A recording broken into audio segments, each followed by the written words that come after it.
आमच्या channel common man न्यूजला subscribe करा. महाराष्ट्र हिंदू हृदय सम्राट शिवसेना प्रमुख बाळासाहेब ठाकरे यांच्या प्रेरणेने सुरू केलेल्या कॉमन मॅन चॅनलवर आपल्या सर्वांचं प्रेक्षकांचं हार्दिक स्वागत. आज मी जे विशेष करून बोलणार आहे ते कल्याण भिवंडी लोकसभा मतदारसंघातले जो संघर्ष चालू आहे निवडणुकीच्या त्याबद्दल.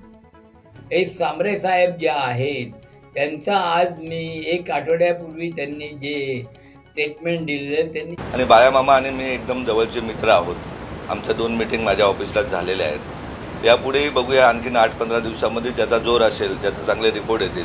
दोघांपैकी एक उमेदवार उद्या महाविकास आघाडीने तिकीट दिलं म्हणून काय बाळा मामा लढतीलच असं नाही. तर माझा जोर दिसला तर तेही माझ्या बरोबर असतील, ते माघार घेतील. 2 पैकी एक आम्ही करू जर जशा परिस्थिती म्हटलं तर दोघंजण समविचारी आहोत. आणि जर ठरलं का बाबा एकानेच उभं राहायचं ज्याचा जोर असेल, सामाजिक गोष्टी बघितल्या जातील, 15-10 वर्षातल्या केलेल्या कामाचा अहवाल दोघांचा पण बघितला जातील. प्रत्येक गावपाड्यावरती कोण कितीपर्यंत पोहोचलेलं आहे या सगळ्या गोष्टीचा 2-3 टीम लावून आम्ही सर्वे करू. व्यवस्थित वाटलं पण तसं जर आम्हाला वाटलं का खरोखरच खूप कठीण आहे तर त्या अशा गोष्टी केल्या जातील. आणि जर सोपी निवडणूक वाटली तर काय नाही, लढू हसत खेळत आम्ही तर दोघेजण मित्रच आहोत. त्यांना मी सांगेन तुम्हाला काय बोलायचं ते विरोधकांवर बोला, मी माझं चांगलं काम करत जाईन. मी माझा पुढचा अहवाल जो आहे कामाचा हा चांगला देत जाईन. पुढे काय करणार आहे आधीचं विजन आणि पुढचं विजन या गोष्टी समाजापुढे मांडेन. जी मुलाखत दिलेली ती आज मी बघितलेली आहे आणि त्याच्यामध्ये त्यांनी म्हटलंय की बाळामामा म्हणजे इंडिया आघाडीचे उमेदवार आणि मी हे आम्ही मित्र आहोत आणि आम्ही मित्र असल्यामुळे आम्ही सर्वेक्षण करणार आहे आणि कोणाचं पारडं जड आहे आणि कोणाचं पारडं कमी आहे ते आम्ही ठरवून नंतर मग आम्ही दोघांपैकी कोण उभं राहायचं ते आम्ही ठरवू आणि ते इंडिया आघाडीतर्फे तो उमेदवार उभा राहील. आणि नाही जमलं तर आम्ही मैत्रीपूर्ण लढाई करू. मी पहिले त्यांचं हे वाक्य आहे ते जे काय त्यांनी म्हटलं त्याचं मी स्वागत करतो की एकत्र बसून सर्वेक्षण करून कोणाचं पारडं जड असेल त्यांनी इंडिया आघाडीतर्फे उभं राहावं हे मान्य आहे. परंतु मैत्रीपूर्ण लढाई ही अजिबात मान्य नाही. मी ज्येष्ठ शिवसैनिक म्हणून सांगतोय आणि सल्लागार आहे त्याच्यामुळे सांगतो की आजच्या राजकीय परिस्थितीत देशाच्या दृष्टिकोनातनं कुठेही मैत्रीपूर्ण लढाई ही अपेक्षितच नाही आणि स्वागतार्थ नाही. तुमचं सर्वेक्षण तुम्ही केलं. मी मुद्दामून आठवण करतो की तुमच्या एका कार्यक्रमाला आत्रे हॉलमध्ये मी आलेलो होतो, तुमच्याबरोबर बसले होतो. तुमच्याबरोबर कोण कोण भाजपचे होते, राष्ट्रवादीचे होते, काँग्रेसचे होते, आमच्या शिवसेनेचे होते, ते सगळं बघितलं. तुमचं कार्य महान आहे हो, त्याचे मी माझ्याशी तुलना किंवा कोणाशी तुलना करू शकत नाही.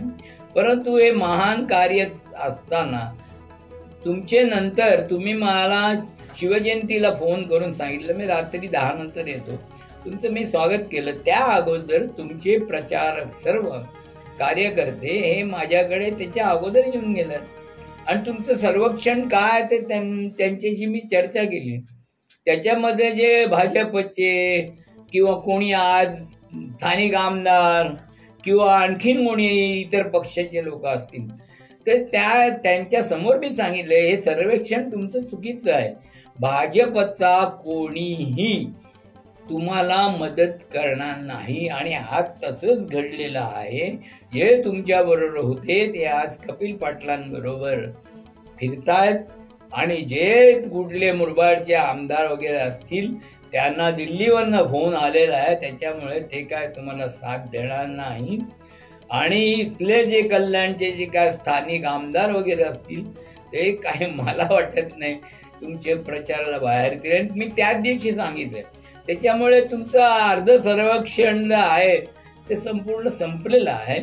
बाकीचं सर्वेक्षण असेल तुम्ही महान आहात माझ्यापेक्षा, म्हणजे माझी तशी हे नाही सर्वेक्षण वगैरे करायची. परंतु मी कार्यकर्त्यांचं ऐकत असतो. ते कार्यकर्ते माझ्याशी संपर्कात आहेत त्याच्यामुळे मी सगळ्या कार्यकर्त्यांचं ऐकतो.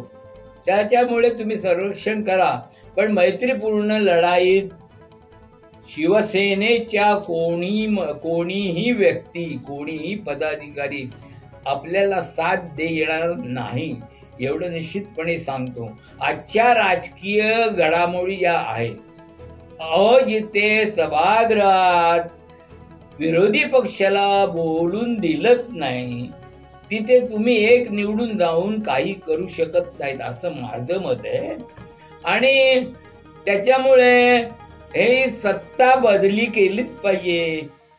जे पंतप्रधान आहेत ते बदली केलेच पाहिजे. जे गृहमंत्री, कारण ते दोघं ठरवतात, सभागृहामध्ये मांडतात, काय त्यांना बोलायचं ते बोलतात आणि ते पास होतं. त्याच्यामुळे कोणाला बोलणं देत नाही. अशी लोक बदलणं आवश्यक आहे. एवढं माझं स्पष्ट मत आपल्याला मांडतो. जय हिंद, जय महाराष्ट्र.